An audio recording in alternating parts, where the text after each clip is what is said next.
Tanungin muna nila ako, baka nagkasakit ako o may bigat akong problema. At tinatanong nila agad, ba't wala ako? Nakakahiya. Nakakasawa. Oh, ganyan kayo makatingin. Ayos lang ako. Okay lang ako. Nag-a-attend pa naman ako. May mga ministries pa naman ako. Nagpapati pa nga ako ng mga bata eh. Nakakasama pa naman ako ng mga Bible studies. Soul winning pa minsan-minsan. Nakakapagod. Nakakapagod magpatuloy at maglingkod sa Panginoon. Lalo na kung lahat na lang ng mga pagkukulang ko nakikita nila. Yung lahat na lang ng mga pagkakamali ko yung napupunan nila. Wala na ba akong ginawang tama? Akala ko ba sa church puno ng pagmamahal? Pero bakit ganito yung pakiramdam ko? Bakit pakiramdam ko hindi na ako kabilang sa church? Ganito ba talaga sa church? Puro na lang pangusga? Tama ba itong naisip ko? Gulong-gulo na ako.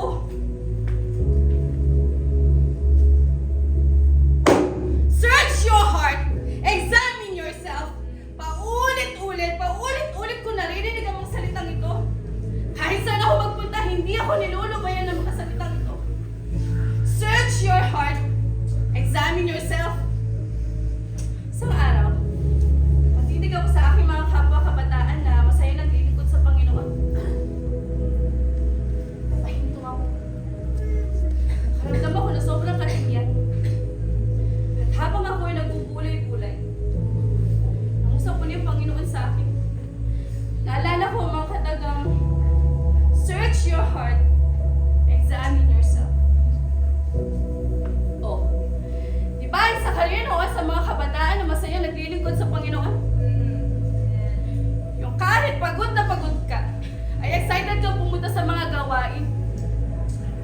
Yung excited ka makita yung mga kapatiran mo dahil alam mo kabilang ka sa simbahan. Yung excited ka sumali sa mga ministries kahit alam mo maliit mo dito sa paningin ng iba.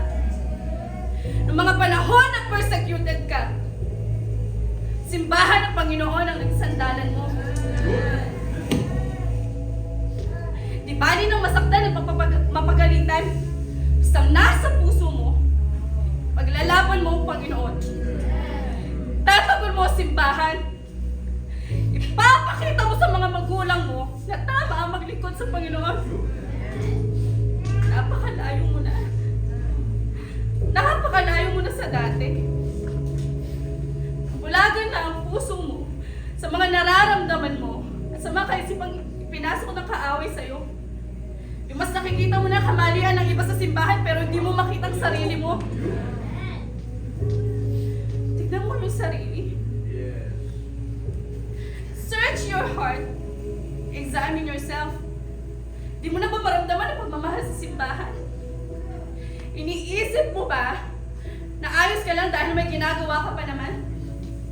Iniisip mo bang dahil nag-a-attend ka, hindi ka pa malayo sa Panginoon? Kamusta ang puso mo? Huwag mo nilangin ang sarili mo sa mga bagay na alam mo namang hindi tama at hindi ka lugod-lugod sa Panginoon. Huwag mong sabihin ayos ka lang kung alam mong may mali at marami ka nang binitawan sa paglilingkod mo. Hanapin mo ang Diyos.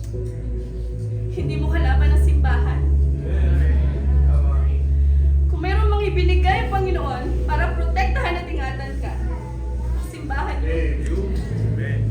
At kung may tao at lugar man na tutulong sa'yo upang mas maging kalugod-lugan ang buhay mo sa harapan ng Panginoon, uulitin ko, ang simbahan yun. Kaya kapatid, search your heart, examine yourself. Alas 3 na! Fellowship na. Ikaw, ano ang naisip mo na kapag malapit ng alas 3? Ako? Excited ako syempre.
Hindi ko makalimutan ang mga sinabi niya. Kapatid! Ang mensahe na ito ay para sa'yo! Hindi mo maaaring sabihin na okay ang kalagayan mo sa Panginoon, ngunit napakalayo naman ang puso mo sa mga kapatiran mo! Napaisip ako! Marami nga ba nagbago? O ako ang nagbago? Sinimulan ko alalahanin. Nagbulay-bulay ako. At pinigil sa akin ng Diyos ang tunay kong kalagayan. Hindi talaga ako okay. I kept this bitterness in my heart. Dahil nasaktan ako. Pero paano nga ba ako dumating sa puntong napakalayo ng puso ko sa mga kapatiran ko? Bakit nga ba hindi ko na ito yung fellowship? Dahil ba matanda na ako para dito? Dahil ba mababaw na mga kabataan ngayon sa noon? Hindi! Hindi! Nangyari lang ng ito dahil nagbago ang puso ko! Mas inuna ko pag-aaral ko at ang magkatrabaho ko! Pero napabayaan ko ang puso sa Panginoon. Hinayaan ko na isipin na kailanman hindi ko kailangan ng kapatiran ko. Ang mga pagtulong at pag-i-encourage nila sa akin. Akala ko pangusga. Pagmamahal pala.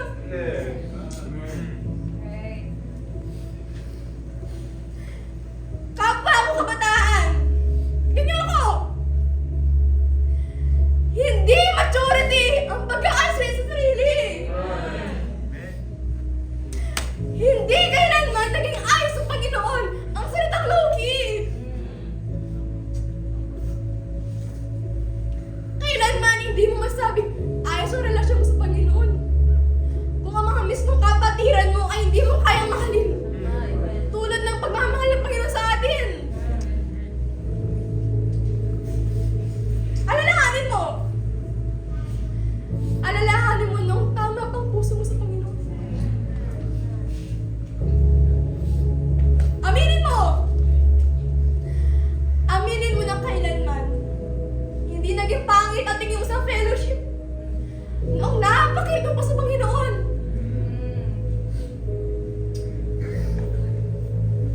Kapwa ako kabataan, tingnan niyo ako! Tumayo ka! Mag-strive ka ulit! Buksan mo ulit ang puso mo sa mga kapatiran mo. At ilapit mo ang buhay mo sa Panginoon. At siya lamang ang makakapagbalik ang galak mo sa lahat ng ginagawa mo para sa Kanya. Umasa ka lamang sa magagawa ng Diyos sa buhay mo. Kapatiran ko, hindi pa wala lahat. Umangon ka at magpatuloy ka. Sabi nila, mahirap unawain ang salita ng Panginoon.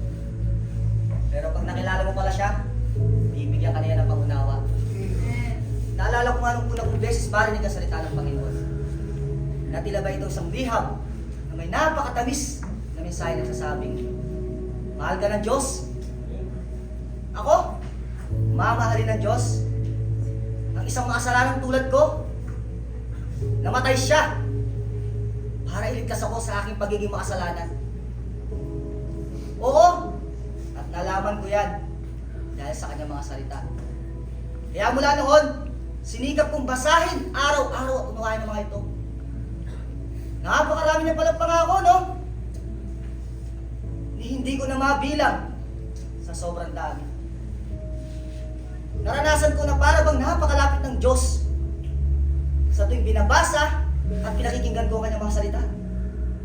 Na palagi ko nakikita ang aking sarili at nasasalamin ang buhay ko sa bawat preaching at pakikinig na salita niya.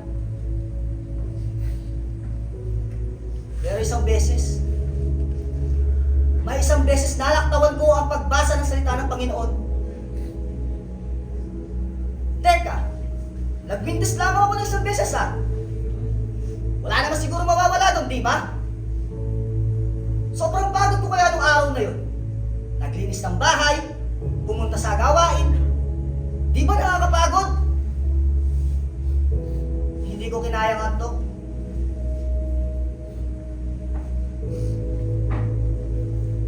Mas naging madalas sa cellphone.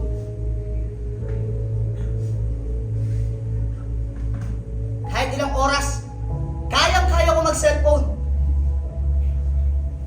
Pero sa Bible, ewan ko ba, nakakainip at nakakaantok. Naging abala sa ministry, pero nawala ng oras sa salita ng Panginoon. May mga preaching naman na pagkakataon nakakaantok. Kaya madalas doon ako umuupo sa likuran.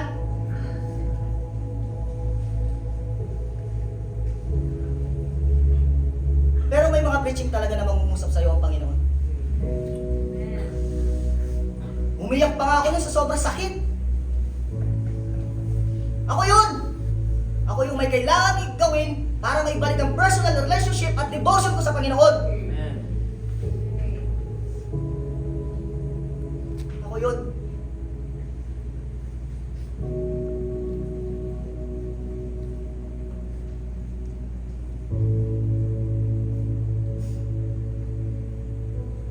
Pupunta ako sa altar. Mangangako. Ngunit pag-uwi ko, wala na. Isang click ko lang sa cellphone. Nakakalimutan ko na lahat ng isinuko ko sa Panginoon. Balik na naman sa dati.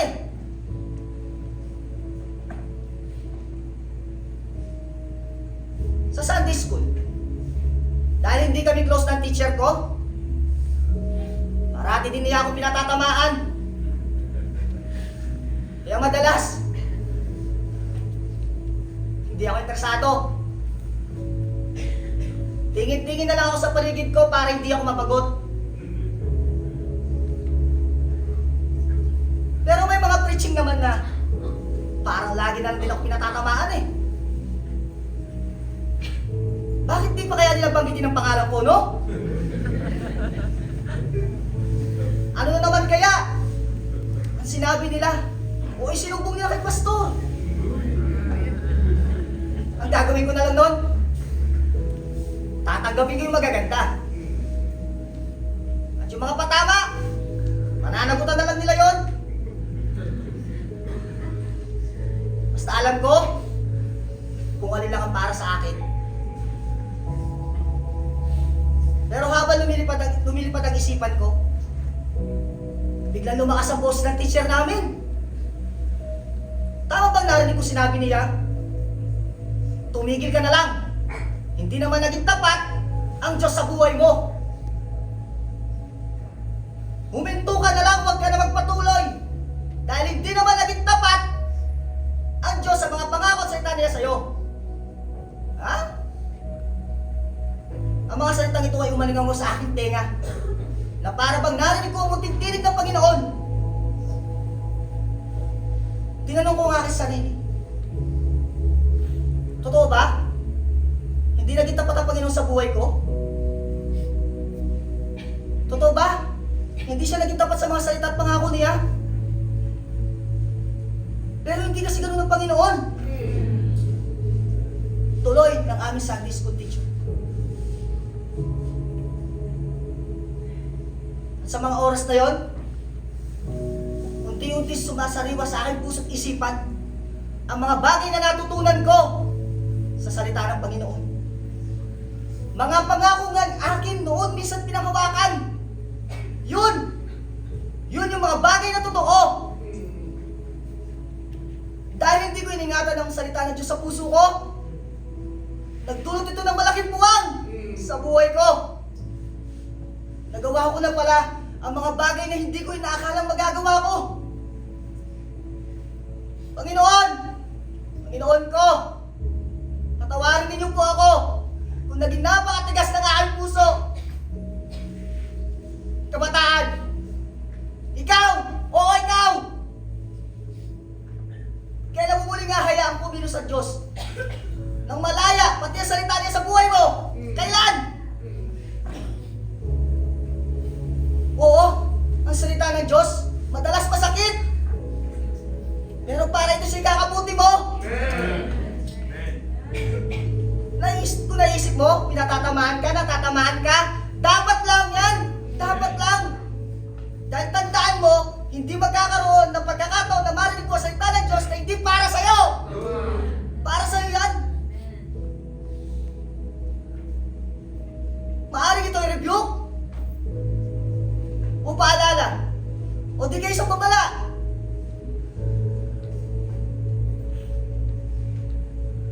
Para may ayusin ka na sa buhay mo. Ang mensahe bang ito ay para sa'yo? Sana pagkatapos nito, maisip mo, ayusin mo na. Sana pag uwi mo ng bahay, huwag mong hayain na kawan ng muli ng kaaway at paikot-ikutin ka niya muli sa mga kamay niya. At hindi mo na naman magagawa ang kalooban ng Panginoon.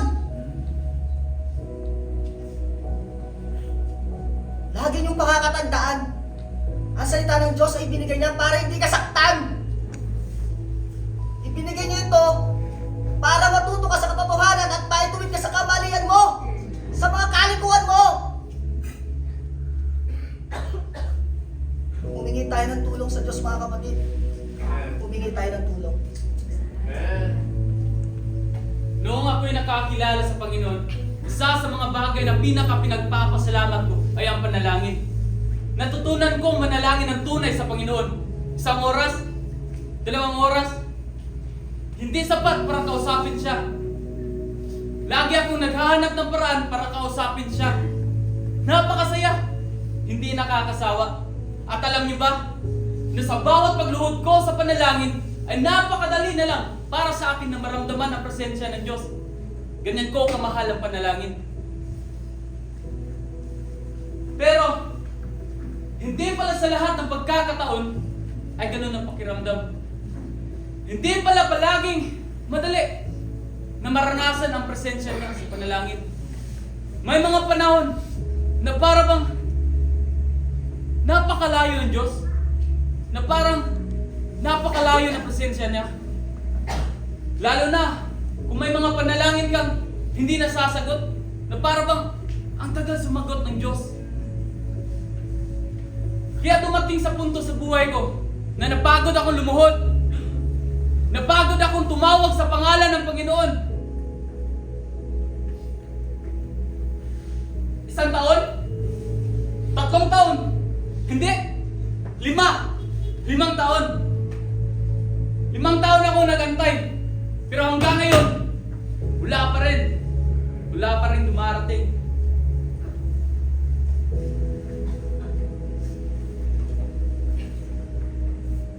Ang hirap. Sobrang hirap magpatuloy sa panalangin kapag ganito.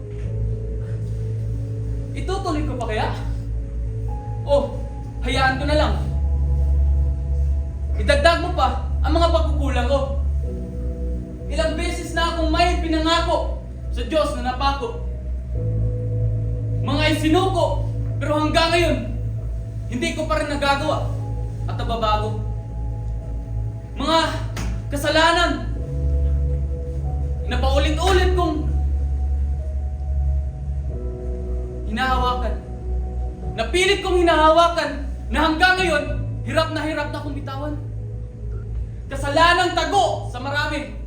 Pero kahit na alam ko, na alam ng Diyos, ispilit ko pa rin ginagawa. Pilit ko pa rin ginagawa.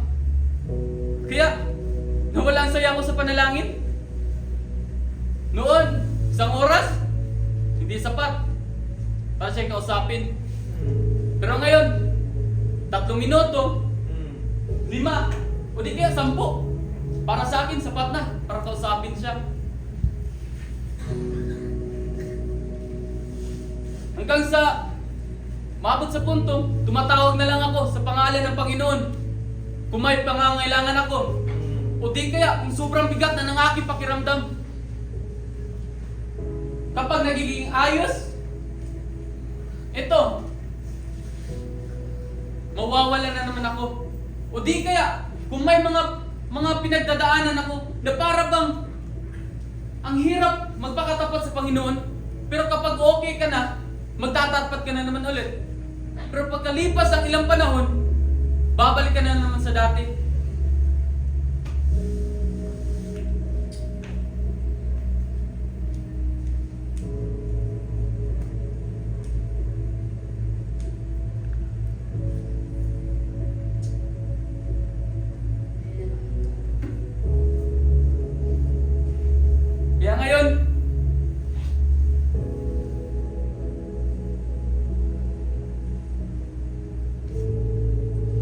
Kaya ngayon, tuwing ako'y luluhod sa panalangin, ay siyang pagbulong at paggawa ng jablo sa buhay ko.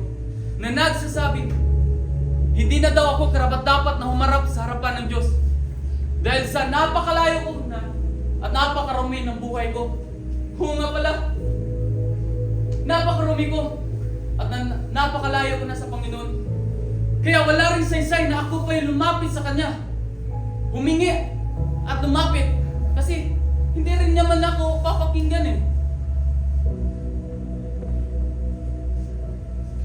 Kaya dumating sa puntong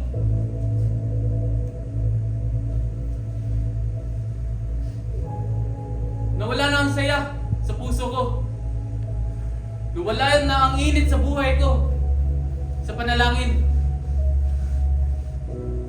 Kaya maraming panahon napapatanong ako sa aking sarili, bakit kaya sa ibang Kristiyano? Bakit napakagaan para sa Panginoon na pagpalain sila at sagutin ang kanilang mga panalangin? Bakit kaya pagdating sa akin, parang hindi naman ganun? Parang hindi nasasagot ng Panginoon ang mga panalangin ko.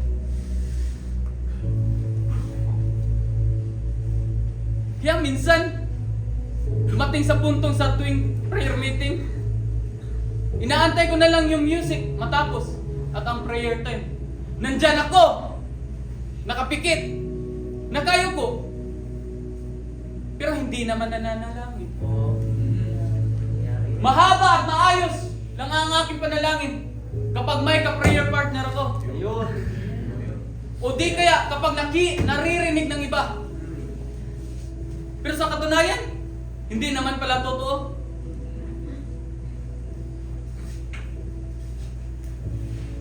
Ang hirap. Ang hirap pag laging ganito.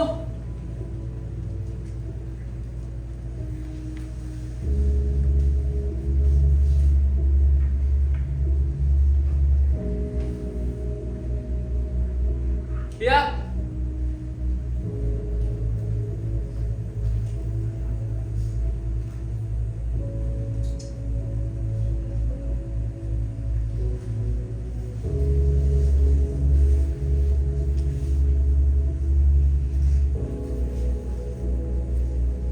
naalala ko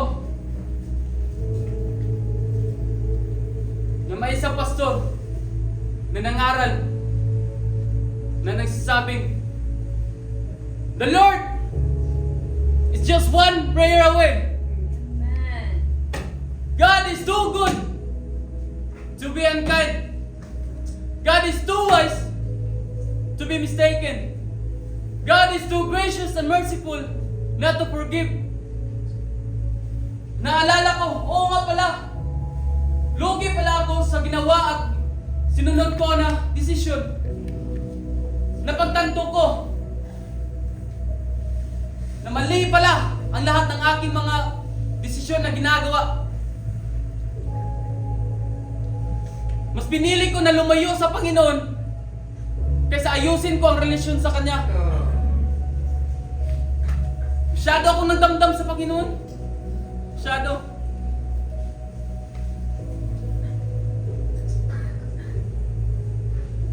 Di ko siya pinagtiwalaan. Kasalanan?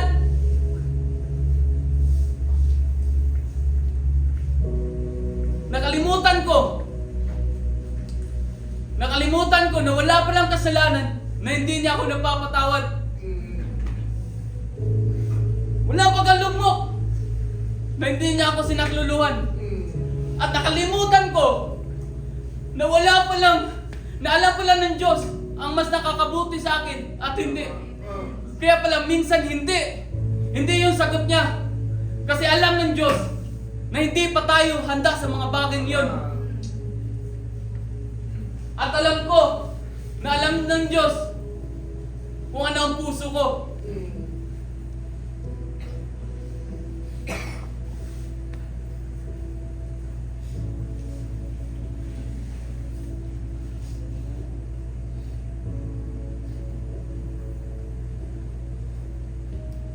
I have left my first love. At hanggang ngayon, ay inaantay niya pa ang muling kong pagbabalik.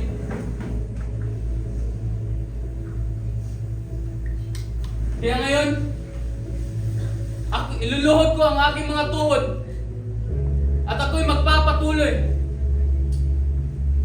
Magpapatuloy ako na lumuhod at manalangin kasi alam ko na kung magpapatuloy ako sa aking panalangin, ay maibabalik ko ang dati kong init sa panalangin. At kung ako'y magpapatuloy sa aking panalangin, sa aking pagluhod, alam ko, balang araw, maramdaman ko na naman ang presensya ng Panginoon. At ito'y sapat na upang manatili ako nakaluhod. Ikaw! Kumusta ang panalangin nyo? Paano mo nasasabi? Paano mo nasasabi na mahal nyo ang Diyos? Sa paanong kaparaanan na inaalala nyo ang Diyos?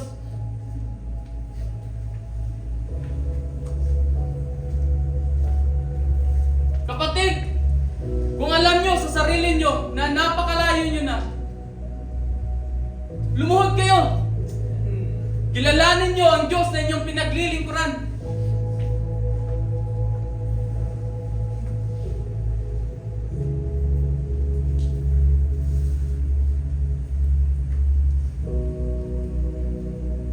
Kasi ang tunay na Kristiyano na may tunay na relasyon at pagmamahal sa Panginoon ay hindi kailanman mapapagod o mahirapang magmahal, magtapat, manalangin, at mamuhay, at maglingkod sa Diyos na kawangis ni Kristo. Ikaw na nakikinig ngayon, tandaan mo, hindi kailanman magiging tama ang puso mo kung may mali kahit isa man lamang sa apat na ito. Simbahan at gawain ng Panginoon, relasyon sa mga kapatiran, salita ng Diyos at panalangin. Ang tunay na malapit sa Panginoon ay hindi kailanman mahirapang maglingkod sa Diyos. Hindi mahirapan na mailapit ang kanyang puso at buhay sa panalangin, sa salita ng Diyos, sa simbahan at sa mga kapatiran. Marahil pa ulit-ulit. Kabisado mo na itong apat na ito. Pero yan ang pinakamahalaga sa tigan. At patunay na tayo ay mga anak ng Diyos. Kristiyano, kabataan, kinakausap tayo ng Diyos. Bakit hindi natin bigay ang tunay na puso at pag-ibig sa paglilingkod sa Panginoon? Manalangin tayo, humingi tayo ng tulong, biyaya, at habag sa Panginoon.